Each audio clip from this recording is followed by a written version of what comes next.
Les épreuves de l'examen du diplôme d'études fondamentales DF ont débuté ce lundi 3 juin sur l'ensemble du territoire malien. Ils sont au total 349 080 candidats répartis entre 2106 centres qui vont affronter les épreuves à travers le pays cette année. Le DF, étape essentielle du parcours scolaire malien, se déroule dans toutes les académies d'enseignement. Ce rendez-vous annuel mobilise un grand nombre de ressources et de personnel pour assurer le bon déroulement des épreuves.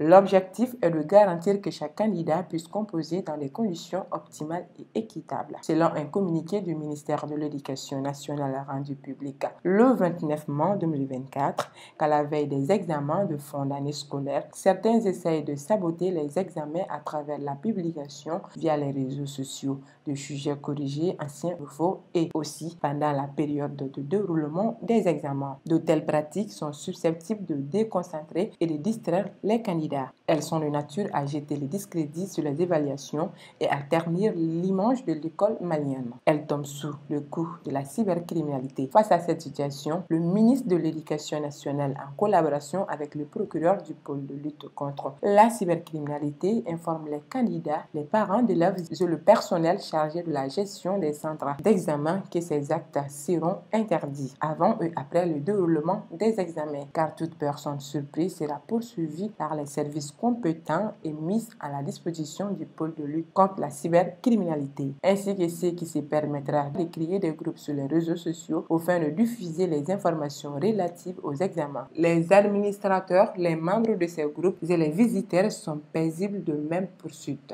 Conformément à la loi sur la cybercriminalité, dans le souci d'y mettre fin, le ministre de l'Éducation nationale se réserve le droit et le devoir de porter plainte devant le procureur du pôle de lutte contre la cybercriminalité en mettant à sa disposition tous les numéros de téléphone qui auront servi à relayer des sujets. Il en appelle au sens de la responsabilité de tous. Le Centre national des examens et concours de l'éducation a mis en place un dispositif de surveillance renforcé pour garantir la crédibilité de l'examen. Les responsables du centre appellent à la vigilance et à la collaboration de tous les acteurs impliqués dans l'organisation des épreuves. Du côté des candidats, l'ambiance est à la concentration et à l'espoir.